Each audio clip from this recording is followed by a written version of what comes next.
Hi, I'm Lily and welcome back to my channel.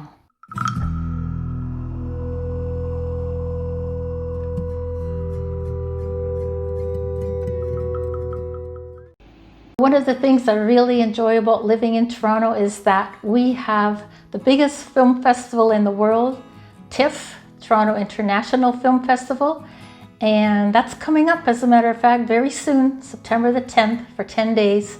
Last week I made a video of the TIFF light box, and if you saw that video, then you'll know that there are a lot of other things besides the film festival every year, all year round, all kinds of programming. And one of the things that I went to yesterday at noon hour, as a matter of fact, was a movie called Silver Screamers.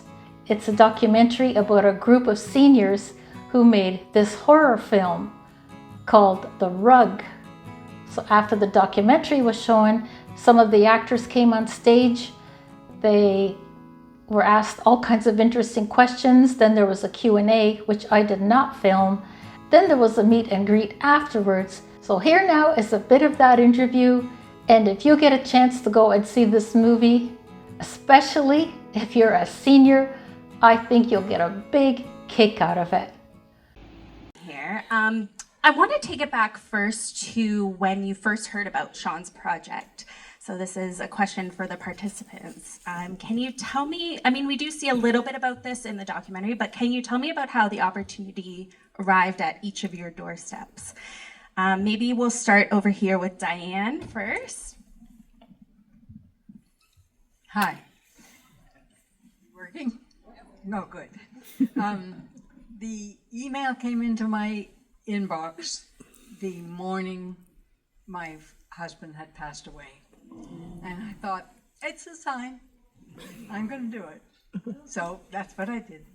It had come through the director of the Silver Stars in the Aurora Senior Center. Sean had sent him an email, and then they sent it on to me. Thank you. Well, my daughter put me on to Sean. She flipped a Facebook post to me and said, think about this and do it. I said, why? She said, because he's a great guy. You'll love it. You'll love him. And she spoke the truth. That's not the story you usually tell, is it? Go ahead, tell the real one. I found out just how great you were, though. She told me a lot of neighborhood stories, and they back on house to house, so. Okay,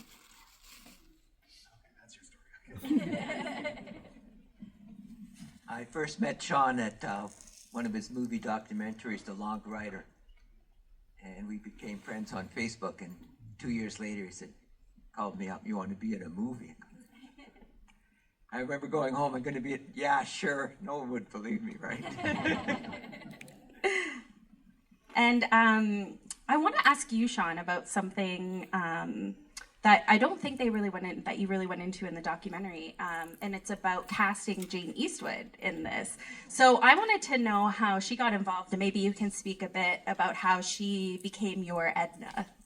Yeah, so Jane, I worked with Jane Eastwood on my first movie I did, a movie called Moon Point a number of years ago, and I've always stayed in touch with her, and she's been like a mentor, and I knew, when I was first starting out, she helped, show me the ropes, and so I just knew that she was a fantastic mentor, and she had that personality that she could, lend her wisdom to the cast and crew. This was all a basic learning experiment, this film production, and so Jane was just a natural fit for that sort of vibe on set. That's great to hear. And maybe to the senior members who are here, I wanted to ask you what it was like to hear Jane Eastwood call you naturals on a film set. Anyone who wants to take that? I had a lot of respect for her. She came in, but she's such a real person, warm-hearted, down to earth, very, very much with it. And we were actually the same age. She'd had 3 children, I'd had 3 children, and she just put everybody right at ease right from the get-go. Really loved her. Yeah. Anybody else want to comment? Yeah. Yeah, she was very generous with her comments, and she was a very personable person to be with. She didn't call me a natural. Sarah just said she didn't call me a natural, so I don't think I can comment on that. My next question is for Sean, so I'll get you to pass that there too. Sean, watching the film, I was really struck by the journey that everyone goes through, and by the end of the production I noticed like everyone feeling a lot more at ease and very comfortable in their roles. So I wanted to ask you how you achieved those on-set dynamics, and if you will carry anything from this production into future productions. Yeah, I mean, well, I remember like the first times I ever like stepped on a film set feeling very sick and nauseous and wanting to throw up, like being given the responsibility of, working with a crew and making sure we make our day. So I know that butterflies in the stomach sort of feeling. So it all comes down to, conveying expectations for, setting out the parameters for each day and just giving, our participants the education and just making sure everyone kind of knew their very specific roles and kind of what needed to be done. That's why we did that whole film school sequence in the film, to make sure everyone knew their roles and responsibilities, and we gave everybody time enough to prep as well. So a lot of the decisions actually get made in prep, so you can just show up on the day and execute the plan rather efficiently if you kind of have these conversations beforehand. So yeah, always that's something we take into all of our film production work, is all the meetings that take place before we actually show up on set, so that we're just kind of implementing the plan. And I have a quick follow-up question. Did you talk to each of the participants about what role they wanted on set? Were those sort of assigned, or did each of you as participants come with what you wanted to do? How did you navigate those conversations with the different roles on the I don't film? recall exactly how. We definitely interviewed everybody first and got a sense of who they are and what kind of experience they had in their working lives, and maybe if something kind of was a natural segue into working on a film set, that was the kind of role that we thought they would find best success in. Like Diane mentioned, her history in theater and theater makeup, and we thought that would be obviously a natural fit. Barry Lynn is a former teacher, so she was used to controlling a classroom, so we thought she'd be a fit for keeping all of us in check. And Anthony knows everybody in the community, and so he's perfect for begging, borrowing, and stealing. And finding a perfect rug. And maybe if any of you want to comment on how you felt when you received that assignment for your role. Did you feel excited? Were you nervous?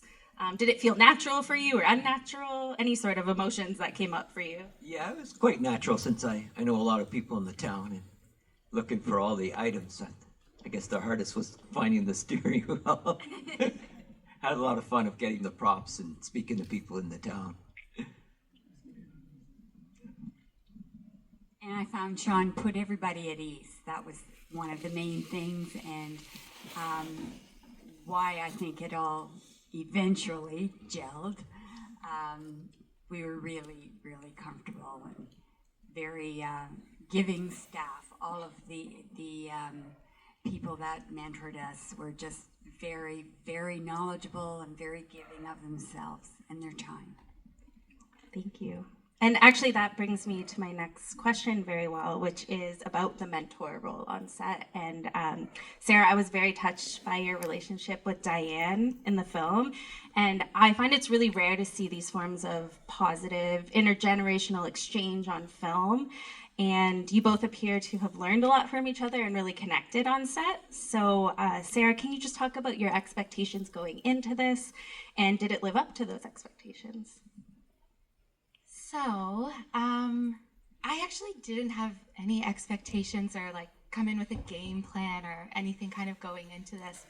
I went into this kind of how I go into every film production that I'm a part of, with an open mind, to be myself, to be positive. And I feel like that did translate well, and I got to connect with Diane, and we bonded almost immediately. So I think it all worked out. And Diane, do you want to maybe share a takeaway or one thing you might have learned about your experience with Sarah as your mentor? Well, she really knows what she's doing. I'm no fear about why Sean chose her. She knows what she's doing. She is able to get it across to me. We work well together, both she doing some things and me doing other things. There's one thing when you're doing makeup on a set. We didn't have any of what Anthony and the other Diane said, time sitting around doing nothing.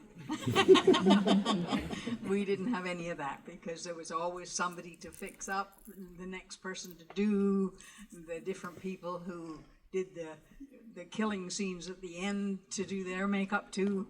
And it was just a lot of fun all the time, and it was an experience I really enjoyed and would love to do again. I have one more question before I turn it over to the audience, and kind of on that note, are there any other types of creative projects for each of you that you think you might be interested in pursuing in the future, whether it is in film or some other type of creative project?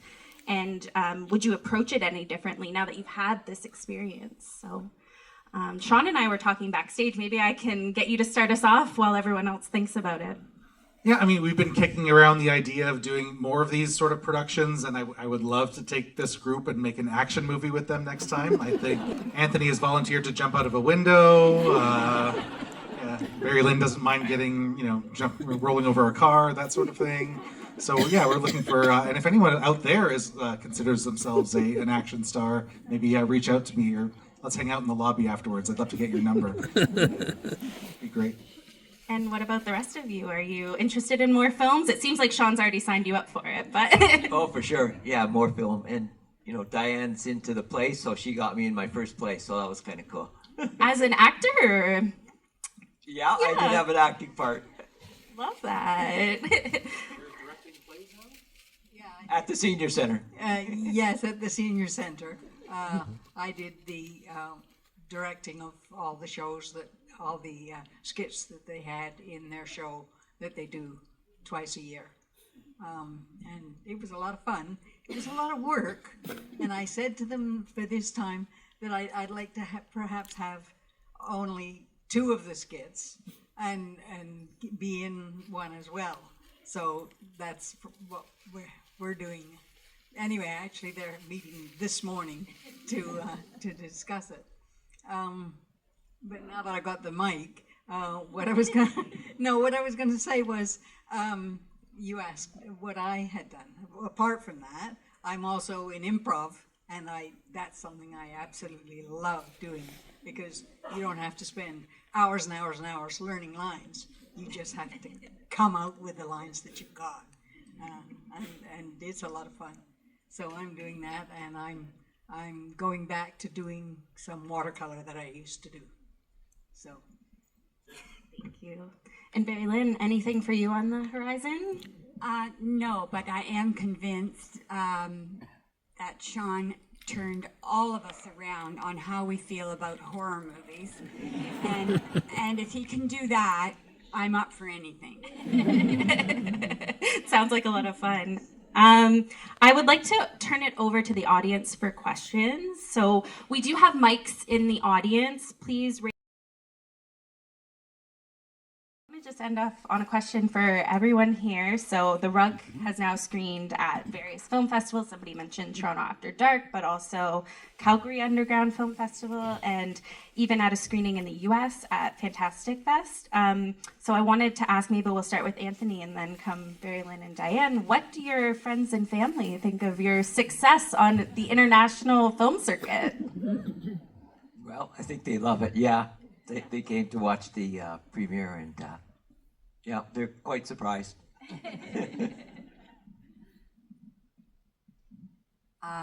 Of my 3 children, it's now complete, thanks to today. They were in town for 1 week from Dieppe, New Brunswick, and surprised me with their daughter, my granddaughter, today. So it's been a whirlwind in more than one way.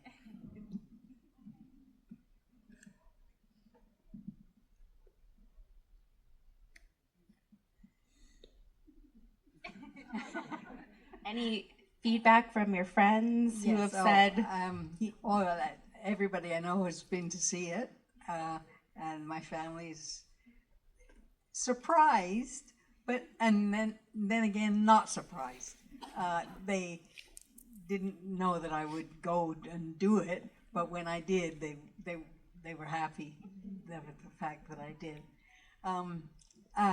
I would like to add one other thing though, and that is that the documentary has ballooned. The documentary has done so much more than even Sean thought it was going to do. And he's a bit too humble to say that he has been to Belgium for 10 days, where he showed the people there how to do what he did with us, so that the seniors there can have the same sort of an experience that we had. And he's been all over different places in Europe, Glasgow, name them, just too many to remember how many there were. And it's been well across Canada, down to Los Angeles, and it's just exciting to know that people in all those different cities, both the rug and the, but more so the documentary, have been, that people there are going to know me if I go there.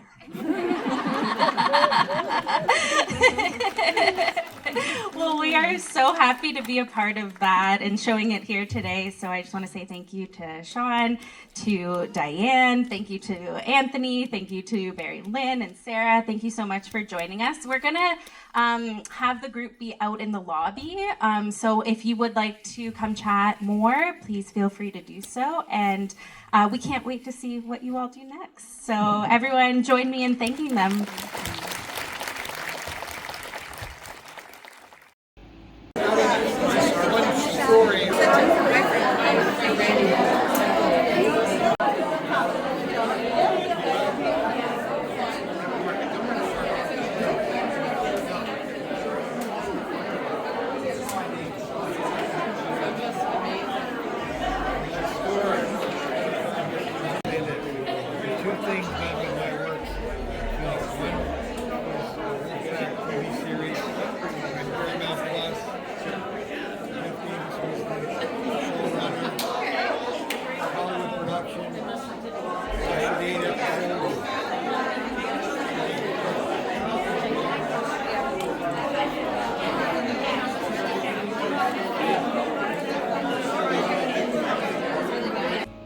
Well, thanks everyone for watching, and I'll see you all next time from somewhere in Toronto.